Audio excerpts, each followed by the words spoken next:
नमस्कार, मैं अंजलि मिश्रा। स्वागत है आपका हमारे चैनल में। आपको बता दें कि पश्चिम बंगाल के मुख्यमंत्री ममता बनर्जी ने बड़ा ऐलान किया है। उन्होंने कहा है कि बांग्लादेश से आए शरणार्थियों को भारत में नागरिक है और उन्हें वोटर लिस्ट में उनका नाम जुड़ना चाहिए। जी हाँ, बिल्कुल सही सुना आपने। खुलेआम उन्होंने कहा है कि बांग्लादेशियों को बसाने का काम पश्चिम बंगाल की मुख्यमंत्री ममता बनर्जी करती हैं। वहीं दूसरी तरफ महंगाई भत्ते की बढ़ोतरी की मांग को लेकर राज्य सरकार के कर्मचारियों ने पश्चिम बंगाल के विधानसभा के बाहर जमकर विरोध प्रदर्शन किया, जहां पर पुलिस बल उन्हें हटाती और गाड़ियों में भर कर ले जाती भी नजर आए। तो साफ तौर पर आप देखिए, बांग्लादेशियों की इतनी फिक्र है, लेकिन कोलकाता के जो निवासी है, जो पश्चिम बंगाल के निवासी है, उनकी कोई फिक्र नहीं, उनकी जरूरतों का कोई ख्याल नहीं, उनकी वो क्या जरूरत है उसका उन्हें कोई विचार विमर्श नहीं किया जाता है। आखिर क्यों बांग्लादेशियों से इतना लगाव? और पश्चिम बंगाल की जनता क्या उनकी जनता नहीं है? क्योंकि उनके लिए जो फैसले लेने चाहिए उसमें तो पश्चिम बंगाल के मुख्यमंत्री काफी ज्यादा देर करती नजर आ रही है। आखिर क्या है ममता बनर्जी का जो है ऐलान, और साथ ही साथ पश्चिम बंगाल की अब जनता सड़कों पर क्यों उतर आई है? इस चीज की मांग को लेकर प्रोटेस्ट हो रहा है, इसके बारे में विस्तार से हम बात करेंगे। बता दें आपको, पश्चिम बंगाल में शरणार्थियों को वोटर लिस्ट में शामिल करने को लेकर राजनीति जो है होती रही है। राज्य की मुखिया ममता बनर्जी ने आज वोटर लिस्ट पर चिंता व्यक्त करते हुए शरणार्थियों को वोटर लिस्ट में नाम जोड़ने की अपील की। ममता ने कोलकाता में राज्य सरकार द्वारा भूमि वितरण कार्यक्रम में यह बात कही। ममता बनर्जी ने कहा कि इतने लोग बांग्लादेश से अपना सब कुछ गंवा कर यहाँ आए हैं। मार्च 1971 तक वो कानूनी रूप से भारत के नागरिक हैं।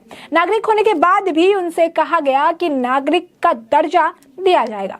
ये बिना नागरिक बने वोट कैसे दे सकते हैं? उनके पास राशन कार्ड और आधार कार्ड है।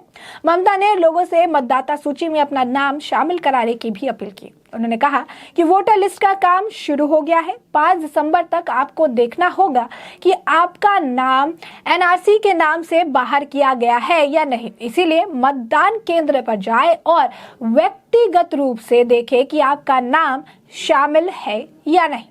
ममता बनर्जी ने कहा कि गरीब लोगों को बेदखल नहीं किया जा सकता। मैंने सुना है कि फ्लाईओवर रेल के बहाने लोगों को बिना किसी मुआवजे के बेदखल कर दिया जाता है। मैं हमेशा कहती हूँ कि बिना मुआवजा दिए या पुनर्वास किए गरीब लोगों के घरों को बुलडोजर से खाली नहीं होने दिया जाना चाहिए। ममता ने यह भी आरोप लगाया कि केंद्र पश्चिम बंगाल को फंड नहीं दे रहा है। उन्होंने कहा कि किसानों को खाद नहीं मिल रही है क्योंकि केंद्र हमें खाद नहीं दे रहा। हमने इसके लिए केंद्र सरकार को चिट्ठी भी लिखी है।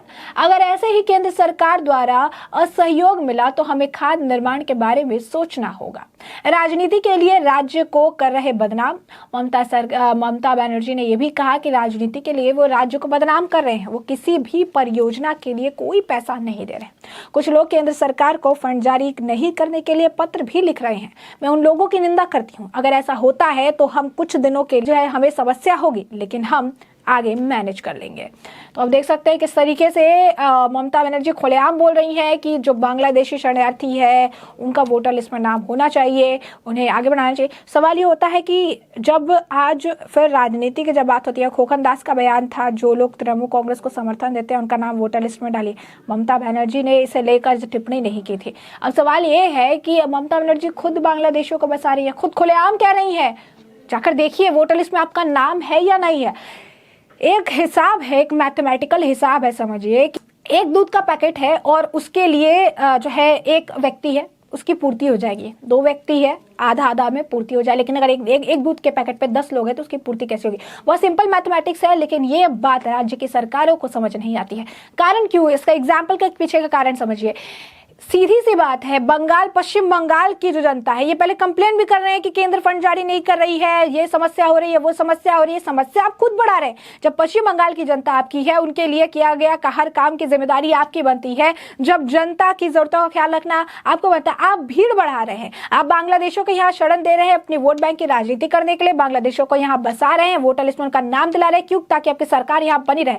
लेकिन जिस तरीके का प्रेशर आप राज्य पे बढ़ा रहे हैं उसकी जिम्मेदारी कौन लेगा? जिस तरीके से जो वहां के वासी है, जो पश्चिम बंगाल की ही जनता है, जो पश्चिम बंगाल के ही रहने वाले हैं, उनके ऊपर जो समस्या आप बढ़ा रहे हैं, उसकी जिम्मेदार कौन होगी? राज्य सरकार आज के वक्त में एक नौकरी नहीं दे पा रही है। पश्चिम बंगाल से युवा पढ़ तो रहे हैं, पढ़ लिखने के बाद वो बाहर दिल्ली, मुंबई, कहीं और जाकर रोजगार ढूंढ रहे हैं। आखिर क्यों? क्योंकि एक सीट पर जहां 10 होने चाहिए, वहां पर ममता बनर्जी सरकार में आने के बाद बांग्लादेशियों को बसा कर वहां पर उन्होंने एक सीट पर 25-30 जो है उम्मीदवारों को खड़ा कर दिया है। और इसकी जिम्मेदार सिर्फ और सिर्फ राज्य सरकार है और ममता बनर्जी है, जो खुलेआम ये कहती है कि बांग्लादेशियों को रखना हमारी जिम्मेदारी है। क्यों जिम्मेदारी है?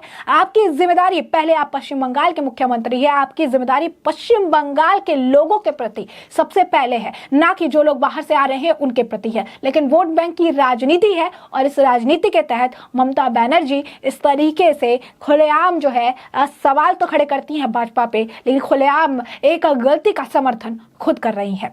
अब दूसरी तरफ आप देखिए, जो पश्चिम बंगाल के मुख्यमंत्री को बांग्लादेशियों की इतनी ज्यादा फिक्र है, उनके बंगाल में क्या हाल चल रहा है? डेंगू के लिए प्रोटेस्ट हो रहा है और कई तरह के प्रोटेस्ट हो रहे हैं और आज भी प्रोटेस्ट देखने के लिए मिला। लेकिन ये जो प्रोटेस्ट कर रहे हैं, इन्हें चुप कराया जा रहा था, इन्हें पुलिस धक्के मार के गाड़ियों में बैठा रही थी। सवाल ये है कि जो अपने लोगों के प्रति जो जिम्मेदारियां है, उसका निर्वाह कब करेंगी? आप मुख्यमंत्री हैं, आपके खुद के लोग सड़कों पर उतर के अपने लिए मांग कर रहे हैं, अपनी जरूरत की चीजों की मांग कर रहे हैं। आप आज थोप रही है सारी जिम्मेदारी केंद्र पर, लेकिन सवाल आपके ऊपर भी है कि एक राज्य सरकार के मुख्यमंत्री होते हुए आपने कौन से दायित्व का निर्वाह किया, जिसके वजह से आज जो है बंगाल की जनता सड़कों पर है। बता दें, पश्चिम बंगाल में डीए बढ़ोतरी का मामला है। केंद्र सरकार के कर्मचारियों के बराबर महंगाई भत्ते के बढ़ोतरी की मांग को लेकर राज्य सरकार के कर्मचारियों ने आज कोलकाता में पश्चिम बंगाल विधानसभा के बाहर विरोध प्रदर्शन किया है। कर्मचारी महीने से विरोध कर रहे हैं कि ममता बनर्जी सरकार ने 7वां वेतन आयोग लागू होने के बाद से उन्हें संशोधित महंगाई भत्ता नहीं दिया है। समाचार रिपोर्ट के अनुसार जनवरी 2016 में 7वें वेतन आयोग की सिफारिश लाने के बाद केंद्र ने अपने कर्मचारियों को मूल वेतन का 34% दिए स्वीकृत किया था। पश्चिम बंगाल में सरकार ने अब तक 3% दिए है, जो कि बहुत ही ज्यादा कम है। राष्ट्रीय मानकों की तुलना में क्षेत्रीय समाचार रिपोर्ट के अनुसार बनर्जी के सत्ता में आने के बाद से तृणमूल सरकार अपने राज्य सरकार के कर्मचारियों के साथ साथ राज्य के स्कूल शिक्षकों को डीए के भुगतान से परहेज कर रही है। जरा समझिए, अपनी ही जनता को डीए के भुगतान से वो परहेज कर रही है, लेकिन बांग्लादेशियों को बसाने के लिए वो रेडी है। राज्य के अनुमान के अनुसार कुल बकाया भुगतान लगभग 20,000 करोड़ रुपए है, जो कि नकदी की तंगी वाले राज्य में सत्तारूढ़ सरकार के लिए बहुत बड़ी राशि है।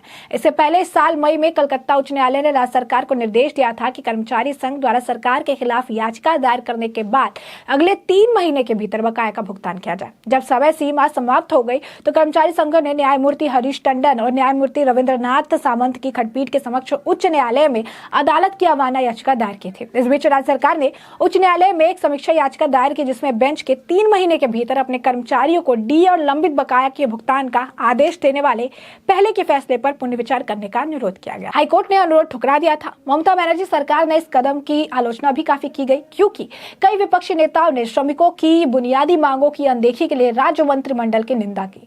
कई नेताओं ने श्रमिकों के कल्याण को देखने के बजाय दुर्गा पूजा पंडालों को बड़ी रकम देने के बनर्जी के फैसले पर भी सवाल उठाया। इस संबंध में आवश्यक कदम उठाने का आश्वासन देते हुए संसदीय कार्य और कृषि मंत्री सोवनदेव चट्टोपाध्याय ने इस महीने की शुरुआत में राज्य विधानसभा को बताया कि सरकार पहले पिछड़े समुदायों के लिए काम कर रही है और इसीलिए डीए भुगतान में देरी हो रही है। मुख्यमंत्री ममता बनर्जी ने कभी नहीं कहा कि राज्य सरकार के कर्मचारियों को डीए बकाया का भुगतान नहीं किया जाएगा। यही समय है पर भुगतान किया जाए। मुख्यमंत्री राज्य के पिछड़े लोगों के रहने की कोशिश स्थिति में सुधार के लिए अपनी पूरी कोशिश कर रही है, जिसके लिए उन्होंने विभिन्न परियोजनाएं शुरू भी की है।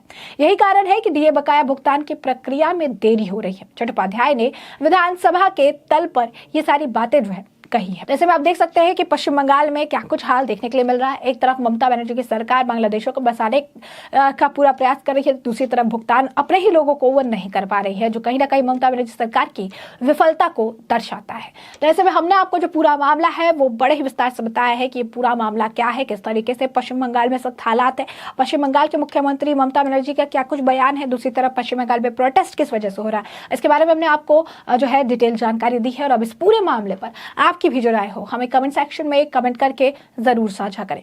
धन्यवाद।